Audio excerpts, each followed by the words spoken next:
MCQ revision की video lecture की इस श्रृंखला में आपका स्वागत है। आज हम कक्षा 12वीं के लक्ष्मण मूर्छा और राम का विलाप पाठ के जो एमसीक्यूज हैं उनका रिवीजन करेंगे। वीडियो शुरू करने से पहले एक निवेदन, अगर अभी तक आपने ये चैनल सब्सक्राइब नहीं किया है तो इसको सब्सक्राइब कर लें। तो आइए शुरू करते हैं। पहला प्रश्न है, लक्ष्मण मूर्छा और राम का विलाप रामचरितमानस के किस कांड से लिया गया है? ये काफ़ी इंपॉर्टेंट प्रश्न है, कई बार आ चुका है ये। लंका कांड, अयोध्या कांड, सुंदर कांड, किष्किंधा कांड। तो इसका सही जवाब है लंका कांड। लक्ष्मण मूर्छा और राम का विलाप शीर्षक प्रसंग किस भाषा में रचित है? ब्रज भाषा, अवधी भाषा, खड़ी बोली और भोजपुरी। तो इसका आंसर है अवधी बोली। अगला प्रश्न है, उमा एक अखंड रघुराई पंक्ति में उमा शब्द का क्या अर्थ है? सची, उर्वशी, शारदा, पार्वती। तो उमा जो है पार्वती जी को कहा गया है। अगला प्रश्न है, लक्ष्मण के जीवित होने की खबर सुनकर रावण किसके पास गया? आपके ऑप्शन हैं मेघनाथ, विभीषण, कुंभकर्ण, सुसेन। तो अपने भाई कुंभकर्ण के पास गया था, यही सही आंसर है। अगला प्रश्न है, कवितावली से उद्धृत दो कविताओं में कवि ने किसका वर्णन किया गया है?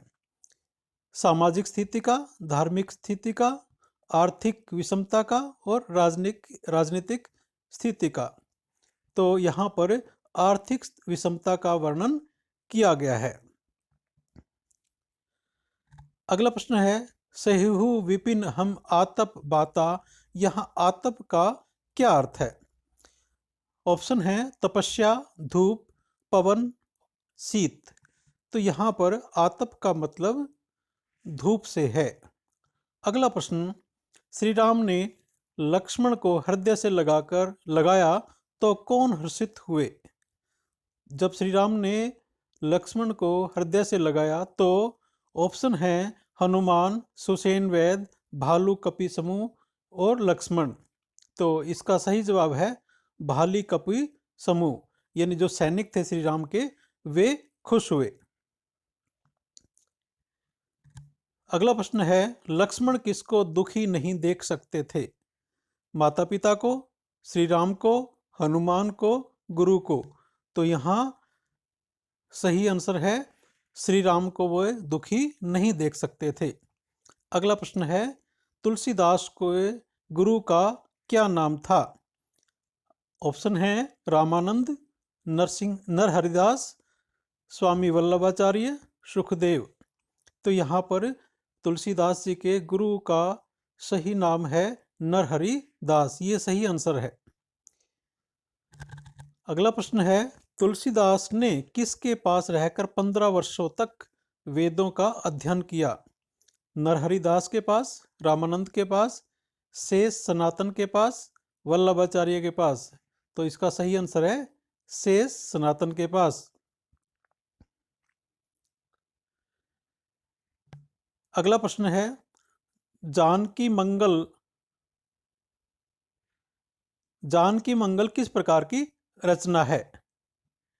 प्रबंध काव्य, खंड काव्य, गीति काव्य, मुक्तक काव्य। तो यहाँ जानकी मंगल गीति काव्य रचना है। तुलसी की कृति का आधार स्तंभ क्या है? कवितावली, रामचरितमानस, पार्वती मंगल और विनय पत्रिका। तो ये पूरा संसार में जो प्रसिद्ध है रामचरितमानस, ये तुलसीदास जी की कृति का आधार स्तंभ है। अगला प्रश्न है, नारी हानि विशेष क्षति नाही। यहाँ क्षति का अर्थ क्या है? तो ऑप्शन है छाता, हानि, लाभ, क्षत। तो यहाँ पर क्षति का क्षति कहा गया है, क्षति यानी हानि। ये सही इसका जवाब है। अगला प्रश्न है, लक्ष्मण मूर्छा और राम का विलाप में कवि ने राम के किस रूप का वर्णन किया है? तो ऑप्शन है ईश्वर रूप का, देवता रूप का, राजा रूप का, मानव रूप का। तो यहाँ पर मानव रूप का वर्णन किया गया है। अगला प्रश्न है, हनुमान जी संजीवनी बूटी लेकर आए तो कवि ने करुण रस में किस रस के समावेश की कल्पना की है? तो यहाँ पर ऑप्शन है वीर रस, शांत रस, हास्य रस और श्रृंगार रस। तो जब वो बूटी लेकर आए तो करुणा रस में वीर रस आ गया था, यानी सभी के जोश में आ गए थे। तो यहाँ पर वीर रस सही आंसर है। अगला प्रश्न है, जगदम्बा हरियाणी सब सठ साहत कल्याण, यह पंक्ति किसने कही है? राम ने, लक्ष्मण ने, कुंभकर्ण ने, रावण ने। तो ये पंक्ति कुंभकर्ण ने कही है। जब रावण कुंभकर्ण के पास जाके जगाता है और उसको सीता हरण के बारे में बताता है, तो ये पंक्ति उस समय कुंभकर्ण ने रावण को कही थी। अगला प्रश्न है, श्री राम का विलाप सुनकर कौन विकल हो गए? ऑप्शन है हनुमान, लक्ष्मण, भालू, वानर।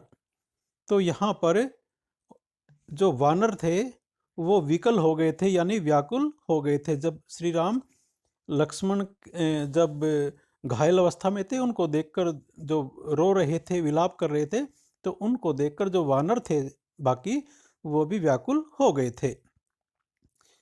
अगला प्रश्न है, राम जी के एकनिष्ठ भक्त कौन थे? नील, जामवंत, सुग्रीव, हनुमान। तो सभी जानते हैं कि हनुमान जी श्री राम के एकनिष्ठ भक्त हैं। अगला प्रश्न है, सहेहु विपिन हिम आतप बाता, यहाँ बाता का क्या अर्थ है? आपके ऑप्शन हैं धूप, शीत, धन, हवा। और सही इसका आंसर है हवा। अगला प्रश्न है, जागने पर कुंभकर्ण किसकी तरह देह धारण किए हुए दिखाई दिया? ऑप्शन है राक्षस, काल, पशु, जानवर। तो यहाँ पर सही आंसर है राक्षस की तरह वो देह धारण किए हुए था। अगला प्रश्न है, तुलसीदास की पत्नी का क्या नाम था? गीता, पार्वती, रत्नावली, सावित्री। तो उनकी पत्नी का नाम था रत्नावली। ये सही आंसर है। आगे चलते हैं, निज जननी के एक कुमारा पंक्ति किस पात्र ने कही है? और ऑप्शन है भरत ने, लक्ष्मण ने, राम ने, हनुमान ने। तो यहाँ पर सही आंसर है इसका राम ने। ये लक्ष्मण के लिए कही है कि लक्ष्मण अपनी जननी का एक ही इकलौता पुत्र था, तो ये राम ने कहा था। तुलसी के पिता का क्या नाम था? आत्माराम दुबे, परशुराम दुबे, मंगतराम दुबे, सदाराम दुबे। तो सही आंसर है आत्माराम दुबे। अगला प्रश्न है, लक्ष्मण के मूर्छित होने पर सामान्य मनुष्य की तरह कौन विलाप करने लगा? ऑप्शन है हनुमान, सुग्रीव, सीता, राम। तो जो राम जी थे वो एक सामान्य व्यक्ति की तरह विलाप करने लगे थे।